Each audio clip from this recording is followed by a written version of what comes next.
La révélation 8 a pour thème notre relation aux autres. Bonjour et bienvenue sur la chaîne Tout va bien Marine, la chaîne où l'on avance ensemble. Et justement, c'est le thème de la révélation 8 de la prophétie des Andes. Nous allons avancer ensemble. Alors, comment avoir une bonne relation avec les autres? Comment avancer avec les autres?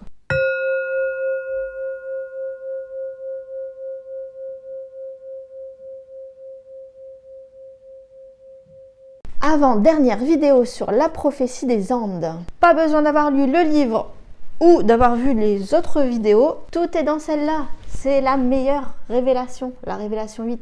C'est parti. Tout ce que je vous partage est tiré du livre La prophétie des Andes de James Redfield, écrit en 1993, et de son livre suivant, Les leçons de vie de la prophétie des Andes. C'est aussi comment j'ai lu le livre, comment je l'ai interprété, tout ce que je peux en tirer, comment je souhaite travailler dessus. Je vous partage tout dans cette vidéo. Pour résumer encore, c'est l'histoire d'un gars qui doit se rendre dans les Andes sur les traces d'un manuscrit. C'est une prophétie. À chaque chapitre du livre, vous avez un chapitre du dit manuscrit qui est révélé. Vous voyez, c'est un peu une mise en abîme, un livre dans le livre. On suit les aventures du personnage qui apprend la révélation, puis a le chapitre entre les mains à la fin, souvent de l'épisode, du chapitre du livre. Et ça tombe bien, nous aussi, on lit le livre, on comprend la situation mise en scène, il a la partie du manuscrit qui nous lie à peu près, et on intègre nous aussi, et voilà ce que j'ai pu en tirer de cette révélation 8, qui résume quand même pas mal des révélations qu'on a vues avant, donc je pense que si vous ne les avez pas vues, c'est pas très grave, on va voir ça ensemble. Après, comme d'habitude, vous pouvez revenir sur les anciennes vidéos. Il y a une playlist exprès sur la prophétie des Andes et ses enseignements. Et vous avez aussi l'ensemble avec des articles qui sont sur mon site toutvabienmarine.fr. Et si vous voulez lire l'un des deux livres, vous pouvez regarder en dessous de la vidéo. Je mets toujours les liens. Sachez que ce sont des liens affiliés. Ça permet de soutenir mon travail et ce que je fais en achetant le livre. Donc, c'est plutôt sympa. C'est comme vous voulez. C'est parti pour la révélation 8 ensemble. Alors je disais un résumé des précédentes révélations. Puisque dans cette révélation, on voit qu'il faut réussir à se concentrer sur notre énergie, la garder, l'agrandir pour pouvoir la donner aux autres. Dans les précédents chapitres, nous avons vu plusieurs choses que nous allons revoir aussi ici. Ce sont les mécanismes de domination. Alors, Charlotte Hoffman a fait aussi de superbes vidéos là-dessus. Donc franchement, si vous voulez revoir ça, expliquer d'une autre façon, c'est possible aussi. Ça va nous apprendre à gérer les conflits, mais aussi à gérer tout ce qui est dépendance. Dépendance affective. Ça va aussi nous apprendre comment gérer notre énergie et ça va nous apprendre aussi comment être face aux enfants. Ça, c'est super intéressant. Et ça va nous faire comprendre que l'on peut apprendre des autres et comment le faire. Le principe du donner et recevoir, là aussi, on peut aller voir le syndrome du canal carpien sur la chaîne qui explique beaucoup de choses sur le donner et le recevoir. C'est parti, nous allons donc voir comment travailler la révélation 8 en 7 points. Comme je vous le disais, en 1, il va s'agir de ressentir plein d'énergie. Alors, des petits conseils tout simples qu'on n'a pas encore vus dans les précédentes vidéos. Mais voilà, vous commencez la journée. Et bien, comme dans les livres de Lilou Massé, on les avait vus ensemble, le défi des 100 jours.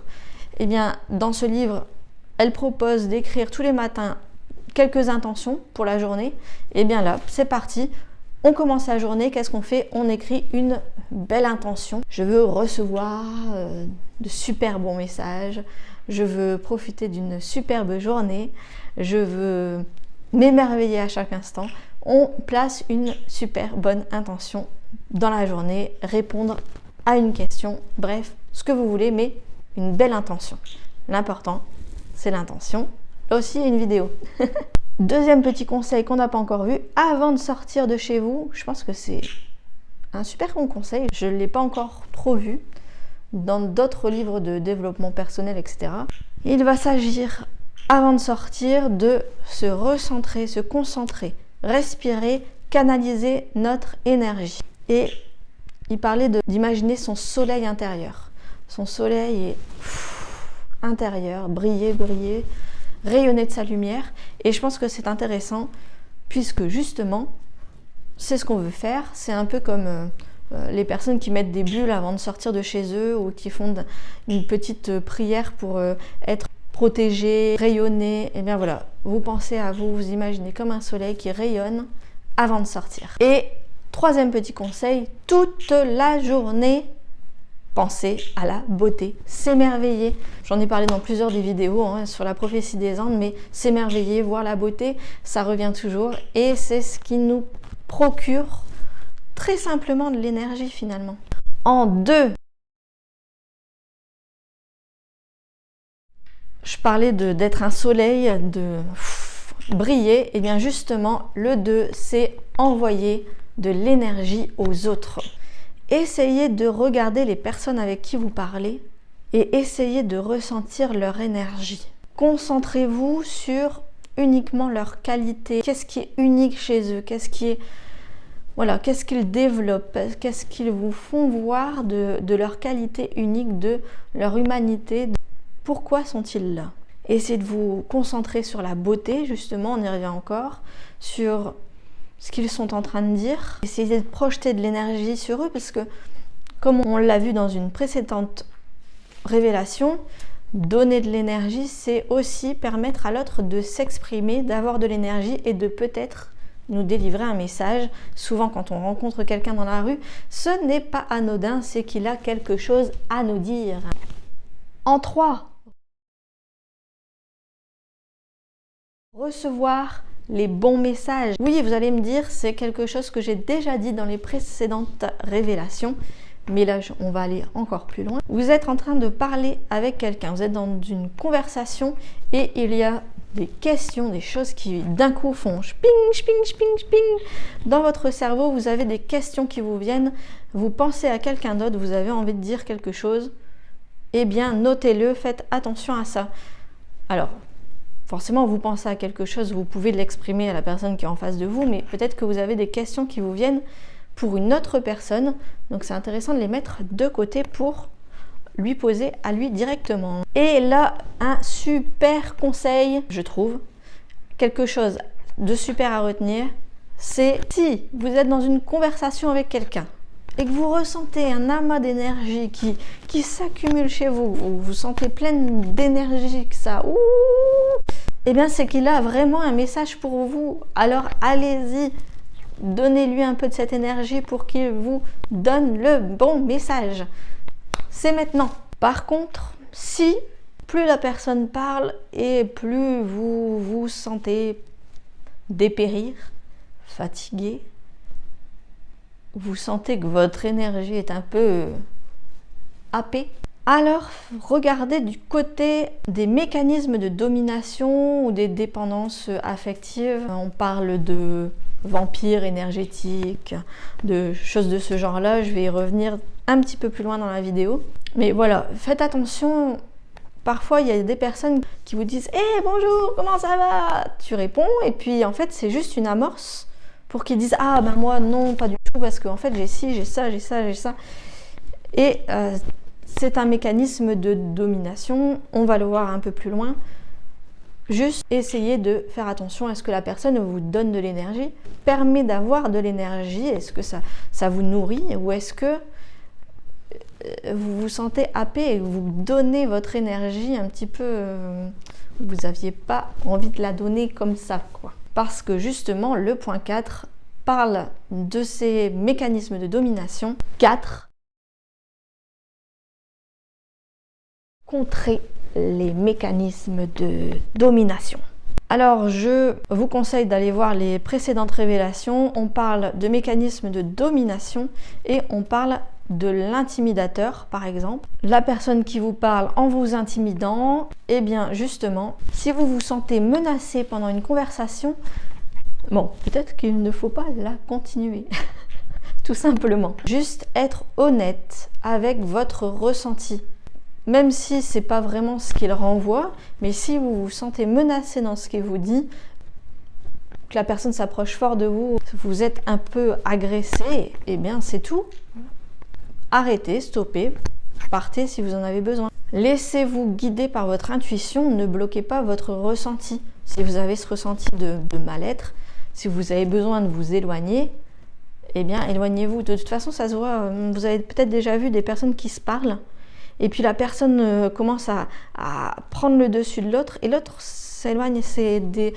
Où on fait ça, on part un peu vers l'arrière, c'est des réflexes qui sont naturels.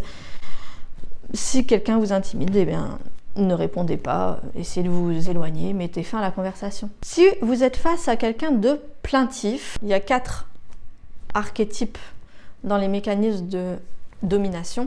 Le plaintif, ça ne sert à rien de couper net la conversation. Voilà, la personne a un mal-être, un problème, un besoin, il vous en fait part.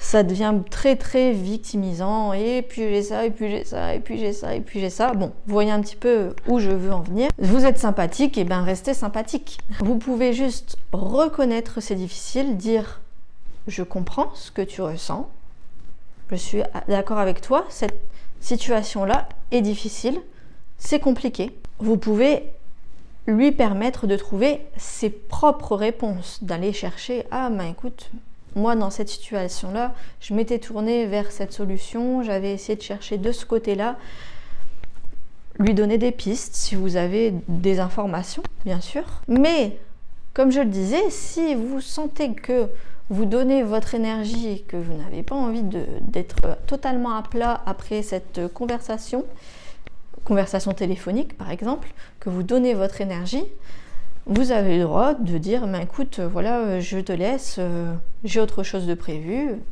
et de couper court à la conversation. On parle de vampire énergétique. Alors, je ne veux pas rentrer dans les termes où vous mettez ce que vous voulez. Il y a plein de nouveaux termes maintenant. Ce qui me vient là maintenant, c'est vampire énergétique. Mais rappelez-vous que l'on donne uniquement ce que l'on est prêt à donner. Donc, si c'est vous qui alimentez la conversation et qui permettez de prendre votre énergie, si vous bloquez et que vous faites tout pour ne pas vous donner votre énergie, moi c'est ce que j'essaye de faire, c'est que voilà, quand je vois que ça me prend, je suis au téléphone avec quelqu'un et puis je vois que c'est vraiment redondant et que ça me prend de l'énergie, eh bien je me replace, je me recentre, je respire à fond et j'essaye de bloquer, de ne pas donner mon énergie. Alors c'est une technique, je ne sais pas si c'est la bonne. Couper court, c'est aussi, je pense, une très bonne technique. Parce que oui, moi je ne me vois pas parce qu'une personne m'appelle et me dit au secours, lui dire écoute, moi je ne peux rien faire et raccrocher. Voilà, une amie vous appelle, vous répondez, vous essayez d'être sympathique, de lui donner des conseils. Moi j'essaye vraiment de me recentrer, de respirer et de ne pas donner mon énergie à tout bout de champ. Mais comme je le disais, si vous donnez, c'est que vous êtes OK de le donner. Donc ne mettez pas la faute sur l'autre. L'autre se plaint, l'autre se victimise, peut-être, mais en tout cas, c'est vous qui acceptez de donner votre énergie. Faites-le au moins en conscience. Ensuite, en troisième mécanisme de domination, nous avions vu l'interrogateur. Parfois dans une conversation, vous allez vous sentir un peu critiqué, accusé, surveillé. La personne va vous poser beaucoup de questions. Mais en fait, tout simplement, et si on n'y répondait pas? Je ne dis pas de bloquer totalement forcément la conversation, mais vous pouvez répondre un peu à côté ou retourner la question. Par exemple, est-ce que ce sont des bonnes solutions? Je ne sais pas, je vous donne ce que j'essaye. En tout cas, dans la révélation 8, dans les leçons de vie de la prophétie des Andes, ils nous disent que tout simplement c'est juste aborder un autre ton. Si la personne ça vous agace à un moment qu'elle vous questionne, eh bien vous voyez, tout de suite je le fais, vous prenez un autre ton et vous parlez d'une façon qui est quand même un petit peu différente et qui oriente un petit peu la conversation autrement. Et j'essaye de mettre en application pour vous montrer, mais c'est vrai qu'on a un autre ton et une autre conversation si on se sent pas bien avec ce qu'on nous pose comme question. Souvent, je vais prendre un exemple très concret. Parce que ça, voilà, c'est peut-être un peu plus dans la sphère amicale où on va peut-être un peu changer de ton pour montrer qu'on est un petit peu en désaccord. Des fois, vous avez des appels téléphoniques avec des personnes qui vous posent des questions et vous gagnez combien? Et est-ce que vous êtes propriétaire? Est-ce que vous êtes locataire? Ben en fait, on vous dit est-ce que vous êtes ça ou ça? Et du coup, vous vous sentez obligé de répondre l'un ou l'autre. Mais en fait, non, la troisième réponse, c'est je n'ai pas à vous répondre. Tout simplement. On n'a pas à toujours devoir déballer notre âge, notre identité, notre civilité, avec qui on... Non, Marine. Voilà, mais vous n'êtes pas obligé de répondre à toutes les questions. Voilà, c'est ça que je voulais dire. Donc, tout simplement, ne pas répondre. On peut travailler ensemble sur cette révélation, je vous l'avais proposé, ensemble. Mais on peut aussi travailler avec d'autres personnes. Et donc, c'est le point numéro 5. Travailler avec un groupe selon ses affinités. Et ça, je vais pouvoir vous en parler parce que j'ai mis en pratique. Le livre parle d'échanger sur l'amour en conscience avec d'autres personnes. Et sans utiliser les mécanismes de domination que nous venons de voir, bien sûr. Et le premier exercice qu'il nous propose, c'est d'aller dans la nature et de parler avec une seule personne sur ces thèmes-là, d'échanger tout simplement dans la nature pour prendre le plein d'énergie et de s'entraîner. Alors, je vais vous donner un exemple simple. J'ai un groupe d'amis avec qui nous avions finalement tous lu un peu par hasard la prophétie des Andes. On parlait de la prophétie des Andes et justement, on s'est dit, mais pourquoi pas essayer? Et donc, à chaque fois que c'est dans l'histoire, dans le livre, c'est des choses qu'il met en place, que l'on voit, que l'on lit, que l'on visualise. Donc, il y a un groupe de personnes et à chaque fois que une personne prend la parole, on essaye de lui envoyer un maximum d'énergie pour qu'il puisse dire sa pensée et son information.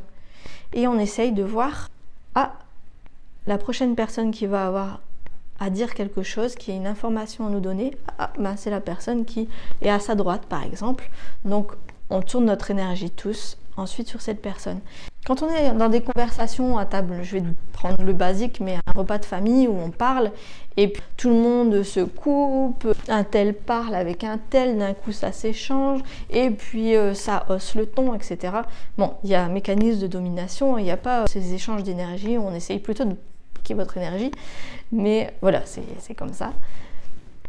Là, avec ce groupe qui a cette même affinité, cette même envie de travailler sur l'énergie, et bien justement, on essaye, et bien c'est assez bluffant de voir que les personnes vont donner des informations, développer leurs pensées au fur et à mesure, et que ça va être beaucoup plus fluide, et que parfois on n'a pas besoin de donner la parole, entre guillemets, ou de dire justement moi j'ai quelque chose. Non, ça se fait assez naturellement, ça se suit et c'est vraiment quelque chose que je vous invite à faire parce que c'est intéressant à voir. Voilà, une façon de travailler sur notre énergie. Alors on a parlé des mécanismes de domination, mais on n'a pas parlé des signes de dépendance, dépendance affective, dépendance à l'autre. Et c'est le point 6. Signe précurseur de dépendance, alors par exemple, ça va être de penser à quelqu'un sans arrêt, de toujours essayer d'attirer son attention, d'attirer les personnes qui ont besoin d'aide tout le temps, en train de se sentir valorisé pour ça. Résoudre toujours le problème des autres personnes, ou alors dès qu'on est seul, se sentir vraiment déprimé. Vous voyez, ça c'est des signes qu'on est dépendant des autres, d'une autre personne ou d'autres personnes. C'est que l'on a toujours besoin de leur prendre de l'énergie d'une certaine façon. Et donc c'est intéressant de voir aussi les luttes de pouvoir, les mécanismes de domination dans ces cas-là. Alors, comment passer à autre chose quand on voit ça se produire dans notre vie? Puisque c'est bien de le voir, d'en prendre conscience, mais qu'est-ce qu'on peut faire? Eh bien, pour penser à autre chose, tout simplement, vous cliquez en bas sur un des liens et vous lisez la prophétie des Andes. Ensuite, il s'agit aussi d'être honnête avec soi, comme je le dis toujours, et donc d'accepter ce que vous pouvez ressentir, vos émotions, s'il y a de la colère, de la frustration, des craintes, s'il y a du désespoir, du ressentiment. Justement, j'ai fait quelques vidéos sur la colère, sur des ateliers, des choses qu'on peut mettre en place, des petites astuces. Et puis, il va s'agir justement de s'entraîner à garder notre énergie, à augmenter notre énergie, à prendre notre énergie au bon endroit, à notre source directement, prendre la bonne énergie. On peut revenir à la première révélation, faire attention aux synchronicités, aux coïncidences qui souvent nous mettent sur la voie et sur notre chemin, entre guillemets, sur quelque chose qui peut être bon pour nous en tout cas. Et puis tout simplement se fixer des petits objectifs au début, on y va pas à pas. La première marche, la deuxième marche, même si c'est un tout petit objectif, sourire à 2 personnes aujourd'hui, eh bien vous sortez dans la rue, vous souriez à 2 personnes, vous rentrez et vous avez atteint votre objectif, bravo! Voilà, on s'en fout, on met des petits objectifs au début si vous en avez besoin. Si vous vous demandez encore comment stopper cette dépendance affective, eh bien en fait, en prendre conscience et vouloir s'en libérer, c'est déjà un super pas, bravo! Et on le fait tous.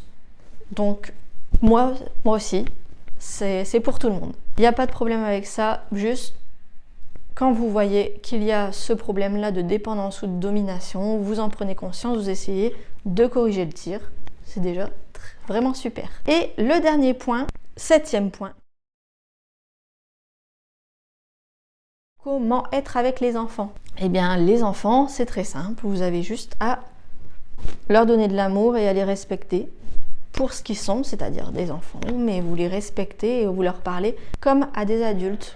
Comme vous, quand vous étiez petit, vous vouliez qu'on vous considère comme un adulte, souvent, oui, ça arrive, et vous vouliez que les personnes, les adultes, soient le plus honnêtes avec vous. Et bien justement, parlez aux enfants comme si c'était des adultes. Alors, il me semble que c'était un peu plus tôt dans le livre, que c'était pas dans ce chapitre-là qu'il rencontrait un enfant, mais vraiment c'est un des passages qui m'a vraiment le plus plu parce que je ne savais jamais avant comment me comporter avec les enfants, avec les mini-moys. Je ne savais pas trop comment les aborder. Je me disais, bah oui, mais il faut que je fasse attention à comment je leur parle, il faut que je fasse attention aux mots que j'emploie. Et surtout, ils me faisaient peur. Oui, plus c'est petit, plus ça fait peur. Je me disais que les enfants, c'est génial. Des fois, ils vont vous dire des phrases, mais vous allez vous dire, mais waouh, mais comment il a sorti ça, quoi? Il est plus intelligent que moi. L'intelligence, tout ça, vous savez ce que j'en pense, hein, ça n'a rien à voir. Mais voilà, des fois, vous avez des enfants qui vous sortent des phrases ou des choses. Waouh, ça sort d'où, ça? Et autant que des fois, ils peuvent vous sortir des choses qui vont vous vexer profondément. Et c'est ça qui me faisait peur, je l'avoue. Par exemple, mais pourquoi t'as un gros nez, toi? Enfin, je veux dire, vous savez, les enfants, ils vont sortir des petites phrases comme ça, des petits trucs qui vont vous blesser, mais vous faire un... Et ça fait peur. Donc, en fait, il faut juste être honnête avec eux, envoyer de l'amour, parler comme à des adultes. Ils comprennent beaucoup de choses. Et on en a terminé pour cette révélation 8 sur comment agir avec les autres, comment être en relation avec les autres, parce que c'est un nouveau paradigme, une nouvelle façon de se comporter avec tout le monde. Je vous invite à vous entraîner si vous en avez envie. J'ai bien aimé cette révélation, donc déjà comme je vous disais, parce que le truc sur les enfants, vraiment, j'avais vraiment adoré dans ce livre, ça m'avait vraiment beaucoup parlé. J'ai pu le mettre très vite en application avec d'autres enfants, leur parler comme à des adultes, et ça m'a vraiment beaucoup détendu dans mes relations avec les enfants quand on fait du sport en famille et puis qu'il y a d'autres enfants. Maintenant, je sais comment gérer. Et puis, comme je vous le disais, avec des groupes d'amis, avec des personnes individuellement, pourquoi pas, vous entraîner, voir quand il y a une domination, une dépendance, quelque chose, contrer, travailler. Je pense que cette révélation 8, c'est vraiment un condensé de toutes les précédentes révélations et qu'elle nous fait vraiment travailler, que c'est vraiment du concret. Je trouve que c'est la meilleure. Dites-moi ce que vous en pensez en commentaire. Vous avez lu le livre, vous avez lu cette révélation ou pas du tout. Vous venez de tomber sur cette vidéo et vous avez envie de me dire quelque chose de gentil parce que c'est bien aussi de faire du donnant-donnant d'énergie. Eh bien, allez-y, dites-moi en commentaire le point que vous avez préféré dans cette vidéo et je vous dis à la prochaine vidéo. On vous envoie plein de bisouches.